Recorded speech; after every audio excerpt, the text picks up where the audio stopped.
ஓம் Saravanabhava channel வாயிலாக உங்களை சந்திப்பதில் மற்றற்ற மகிழ்ச்சி. 2024 வருடம் ஜூன் மாதத்துக்குரிய பலாபலன்கள்.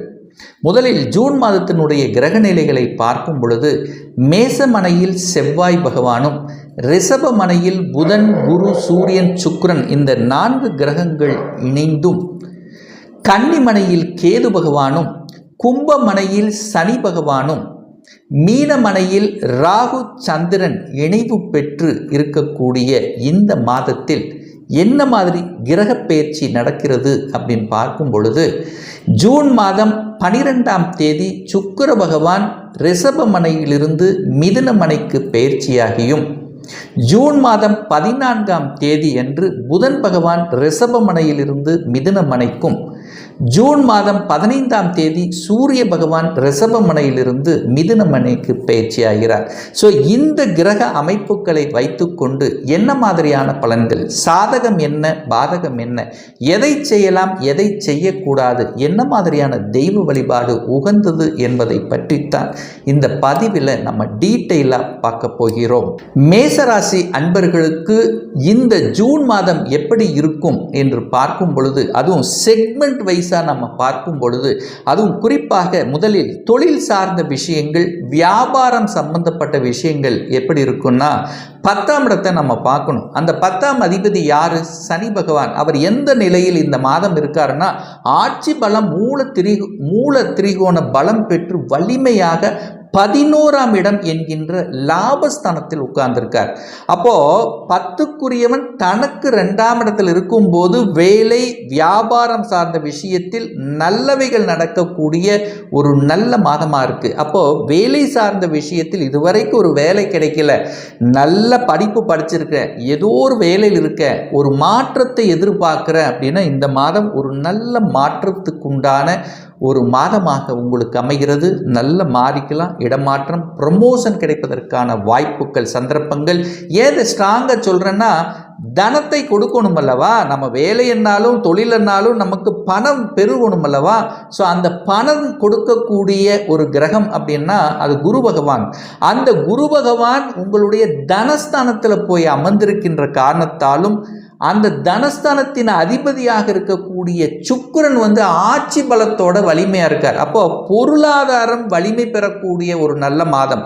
அப்போ பொருளாதாரம் கிடைச்சே ஆகணும், தனலாபம் கிடைச்சே ஆகணும். அப்போ தனலாபம் கிடைக்கணும் அப்படின்னா நிச்சயமா வேலை இல்லாதவருக்கு வேலை கிடைத்தே ஆகணும், குடும்பத்துக்கு வருமானம் கொடுத்தே தீரணும், லாபங்களை கொடுத்தே தீரணும். ஏன்னா 10க்குரியவன் 11ல் இருக்கார். அப்போ லாபங்கள் கிடைக்கக்கூடிய அமைப்பு, தொழிலில் நீங்கள் எடுக்கக்கூடிய அத்தனை முயற்சிகளும் பெரிய மனிதர்களினுடைய துணையோடு நல்லவைகள் நடக்கக்கூடிய ஒரு நல்ல மாதம். அப்போ தொழில் வியாபாரம் இந்த மாதிரியான விஷயங்கள் உங்களுக்கு அனுகூலத்தை தரக்கூடிய ஒரு நல்ல மாதம். சரி, அடுத்த செக்மெண்ட்டாக பார்க்கும் பொழுது திருமணம் சுப காரியங்கள் நடக்குமா அப்படின்னு நீங்கள் கேட்டிங்கன்னா நிச்சயமா அந்த குரு பகவான் 2ஆம் இடத்துல உட்கார்ந்துருக்கார். சுப கிரகம், பாக்யாதிபதி என்று சொல்லக்கூடிய பாக்கியத்தை, உங்களுக்கு பாக்கியத்தை கொடுக்கக்கூடிய குரு பகவான் தனஸ்தானம், குடும்பஸ்தானம், உங்க பேச்சு ஸ்தானத்தில் உட்கார்ந்துருக்கலவா. அப்போ குடும்பம் நன்றாக இருக்க போகிறது, குடும்பத்தில் ஒரு உறுப்பினரை இணைத்து கொள்ளணும் அல்லவா. அப்போ சுப காரியங்கள் நடந்தாகணும் அல்லவா. சுப காரியம் அப்படின்னா திருமண காரகன் யாரு? உங்களுக்கு சுக்கிரன் அல்லவா. அந்த சுக்கிரன் இந்த மாதம் எப்படி இருக்கார்? ஆட்சி பலத்தோட வலிமையா இருக்கார். அப்ப சுக்கிரன் குடும்பஸ்தானத்தில் ஆட்சி பலத்தோட வலிமையாக இருக்கின்ற காரணத்தாலும் குரு பகவான் தனஸ்தானத்துல குடும்பஸ்தானத்தில் இருக்கிறதுனால குடும்பத்தில் ஒரு உறுப்பினரை இணைத்து கொள்ளக்கூடிய நிகழ்வு, அனைத்து விதமான சுப காரியங்கள் உங்களுக்கோ உங்க குடும்ப உறுப்பினருக்கோ நிகழக்கூடிய அத்தனை வாய்ப்புகள் இந்த காலகட்டம் உங்களுக்கு சிறப்பாக இருக்கு அப்படின்னு சொல்லலாம். சரி, சுகஸ்தானத்தை பெருக்கிக் கொள்ளக்கூடிய வாய்ப்புகள் இருக்கா? அப்போ சுகஸ்தானம் என்ன? ஒரு வீடு வாங்கணும், ஒரு வண்டி வாகனம் வாங்கணும் அப்படின்னு ரொம்ப நாளாக ஒரு கனவுல இருக்கிறேன், ஒரு ஆசைப்படுறேன். அந்த ஆசையை நிறைவேற்றி கொள்ளக்கூடிய ஒரு தன்மையில் இருக்கா அப்படின்னு செக் பண்ணா வண்டி வாகனத்துக்கு காரகன் யாரு? சுக்கிரன். அந்த சுக்கிரன் எங்க இருக்கார்? தனஸ்தானத்தில் உட்கார்ந்திருக்கார், வலிமையா உட்கார்ந்திருக்கார். ரைட்டு. நிலத்துக்கு காரகன் யாரு? செவ்வாய். அந்த செவ்வாயும் ஆட்சி பலத்தோட வலிமையா இருக்கார். அப்போ செவ்வாயும் வலிமையாக இருக்கிறது, சுக்கிரனும் வலிமையா இருக்கும்போது நிலம், இடம் சார்ந்த விஷயங்கள், வண்டி வாகனம் சார்ந்த விஷயங்கள், ஒரு விவசாய நிலம் வாங்கணுங்கிற ஆசைகள் நிறைவேறக்கூடிய தன்மைகள், இது எல்லாமே சிறப்பாக இருக்கிறது. அப்போ விவசாயம் சார்ந்த விஷயத்திலும் அனுகூலத்தை கொடுக்கக்கூடிய ஒரு நல்ல மாதமாக அமைகிறது. சரி, குழந்தைகளுடைய படிப்பு நன்றாக இருக்குமா, குழந்தைகள் நலன்கள் நன்றாக இருக்குமா அப்படின்னு நீங்கள் கேட்டீங்கன்னா, அந்த குரு பகவான், குழந்தைக்கு காரகன் யாரு? குரு பகவான். அவர் எங்க இருக்கார்? 2ஆம் இடத்துல குடும்பத்தோட சேர்ந்து இருக்கார், நன்றாக இருக்கார். அப்போ குழந்தைகளுடைய படிப்புக்கு காரகன் யாரு? புதன். அந்த புதனும் நன்றாக இந்த காலகட்டம் உங்களுக்கு குருவோடு சேர்ந்து உட்கார்ந்திருக்கார். அப்போ குருவோடு சேர்ந்து இருக்கக்கூடிய இந்த காலகட்டம், குருவும் புதனும் இணைந்திருக்கக்கூடிய காலகட்டம், 5ஆம் அதிபதி என்று சொல்லக்கூடிய குழந்தை ஸ்தானத்தின் அதிபதியாக இருக்கக்கூடிய சூரியனும் குருவோடு இணைந்திருக்கக்கூடிய இந்த காலகட்டத்தில் குழந்தைகளுக்கு நல்லவைகள் நடக்கும். குழந்தைகளால உங்களுக்கும் உங்களால குழந்தைகளுக்கும் ஒரு மகிழ்ச்சி தரக்கூடிய செய்திகள், குழந்தைகள் ஆசைப்பட்டு விஷயங்கள் நடக்கும். என்ன ஆசைப்படுவோம்? ஒரு +2 முடிச்சிருச்சு, ஒரு நல்ல கோர்ஸ், நல்ல காலேஜில் சேரணும் அப்படிங்கிற எண்ணம் ரொம்ப நாளாவே இருக்கு. ஒரு இன்ஜினியர் ஆகணும், ஒரு டாக்டர் ஆகணுங்கிற எண்ணம் இருக்கு. அந்த எண்ணங்கள் நிறைவேறக்கூடிய வகையில் இந்த மாதம் கிரக அமைப்புகள் இருக்கிறது அப்படிங்கிறத உறுதியா சொல்லலாம். சரி, அடுத்த செக்மெண்ட் நான் பார்க்கும்போது 6ஆம் இடம். அப்படி என்னென்ன நோய் சம்பந்தப்பட்ட எதிர்ப்பு, வம்பு, வழக்கு இதெல்லாம் நமக்கு எப்படி இருக்கும்? ஸோ இந்த காலகட்டம் அதற்கு சாதகமாக இருக்கா இல்லை பாதகமாக இருக்கா? ஸோ 6ஆம் இடத்துல கேது உட்கார்ந்துருக்கார். 6இல் ஒரு பாவகிரகம் இருக்கும் பொழுது அந்த இடத்தை கெடுக்கும். அப்ப என்ன பண்ணும்? நோயை கெடுக்கிறது. அப்போ நோய் இருந்ததுன்னா அதை குணமாக்கக்கூடிய அத்தனை தன்மைகளும் உங்களுக்கு கிடைக்க போகிறது. ஒரு நல்ல டாக்டர் கிடைப்பாங்க, நல்ல ஒரு ஆஸ்பத்திரி போகக்கூடிய வாய்ப்புகள், நோய் குணமாகக்கூடிய தன்மை. கடன் இருக்கு, கடனை கெடுக்கும். அப்போ கடனை குறைப்பதற்கான சாத்தியக்கூறுகள் உங்களுக்கு தென்படும். ஸோ இது நாள் வரைக்கும் நான் கட்டின கடனுக்காகவே நான் வேலைக்கு போனேன், இஎம்ஐ கட்டினேன், ஸோ இந்த மாதிரியான தன்மையில் இருந்தவர்கள் இப்போ அதை கட்டக்கூடிய சாத்தியக்கூறுகள், கடனை எப்போ நீங்கள் சீக்கிரம் அடைக்கலாம், ஸோ இந்த வகையில் அடைக்கலாம், இப்படி செஞ்சால் அதை அடைக்க முடியும். ஸோ இந்த மாதிரியான எண்ண ஓட்டங்கள் நிச்சயமாக உங்களுக்கு இருக்கும்.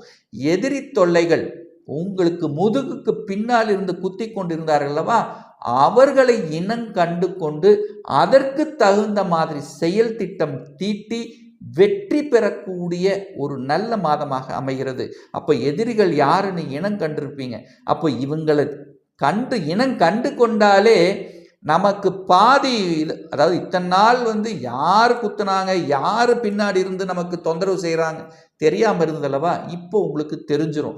அப்போ தெரிஞ்சாச்சுன்னா அதற்கு தகுந்த மாதிரி செயல்பட்டு வெற்றி பெறக்கூடிய ஒரு நல்ல மாதமாக உங்களுக்கு அமையுங்கிறதுல எந்த மாற்று கருத்தும் கிடையாது. வெளிநாடு செல்லக்கூடிய யோகம் உண்டா? நான் வெளிநாட்டில் போய் படிக்கணும்னு நினைக்கிறேன், அதுக்கான அனுமதி இருக்கா? அல்லது வெளிநாட்டில் போய் வேலை பார்க்கணும்னு நினைக்கிறேன், அதுக்கான அனுமதி இந்த மாதம் உங்களுக்கு இருக்கா அப்படின்னு நீங்கள் கேட்டிங்கன்னா நிச்சயமாக உண்டு. அப்போ உங்கள் ஊரை விட்டு நீங்கள் வெளியில் போகணும் அப்படின்னா 8ஆம் இடம் வலிமை பெறணும், 8ஆம் இடம் சுபத்துவமாக நல்லபடியாக இருக்கணும். ஸோ அந்த வகையில் பார்க்கும் பொழுது குருவினுடைய பார்வை 8ஆம் இடத்தின் மீது பதிகிறது. 8ஆம் அதிபதி ஆட்சி பலத்தோட வலிமையாக இருக்கார். ஸோ இந்த காலகட்டம் நிச்சயமாக நீங்கள் நினைத்த வெளிநாட்டு பயணம் சக்சஸ் ஆக முடியும். விசா அப்ளை பண்ணி காத்து கொண்டிருந்தவர்களுக்கு விசா நிச்சயமாக கிடைக்கும். வெளிநாட்டில் போய் படிக்கணுங்கிற ஆசை இருந்தவர்களுக்கு வெளிநாட்டில் போய் படிக்கக்கூடிய தன்மை. சரி, ஒரு டிகிரி முடிச்சிட்டேன், ஆனால் ஒரு பிஜி வெளிநாட்டில் போய் படிக்கணும் அப்படின்னு ஒரு 2-3 வருஷமாக நம்ம அந்த எண்ணம் இருந்தது. இந்த வருடம் உங்கள் கனவு நிறைவேறக்கூடிய வருடமாக அமையும்.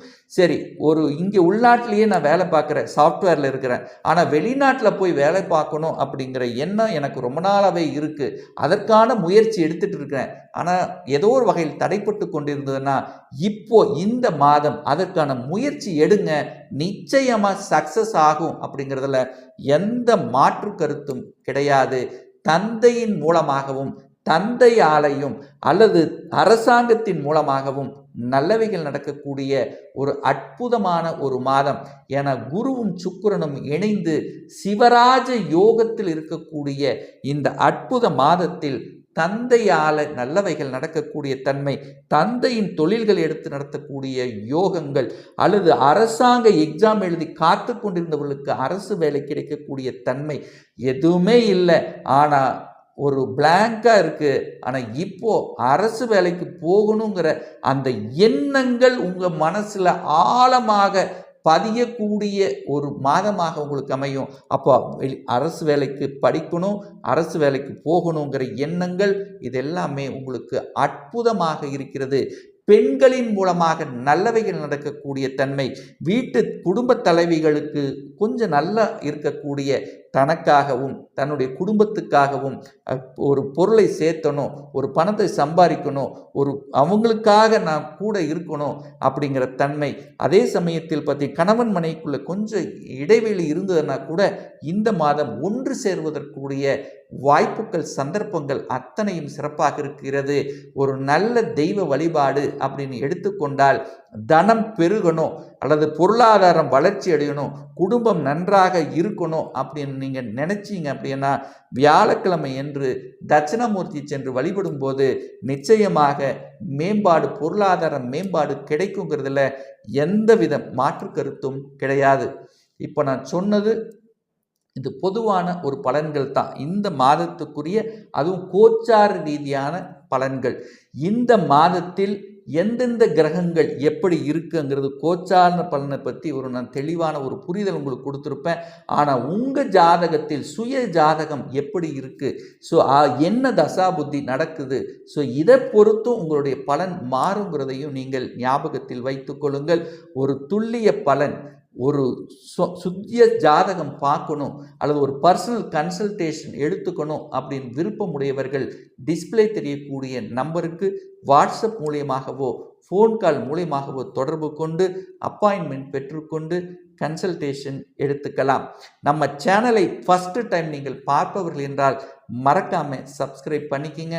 பக்கத்தில் இருக்கின்ற பெல் பட்டன் மற்றும் ஆல் நோட்டிஃபிகேஷனை கிளிக் பண்ணும்போது நான் போடக்கூடிய அடுத்தடுத்த பதிவுகள் உங்களுடைய நோட்டிஃபிகேஷனில் வந்து சேரும். மீண்டும் ஒரு நல்ல பதிவில் உங்களை சந்திக்கும் வரை உங்களிடமிருந்து விடைபெறுவது உங்கள் அஸ்ட்ராலஜர் டாக்டர் சதீஷ்.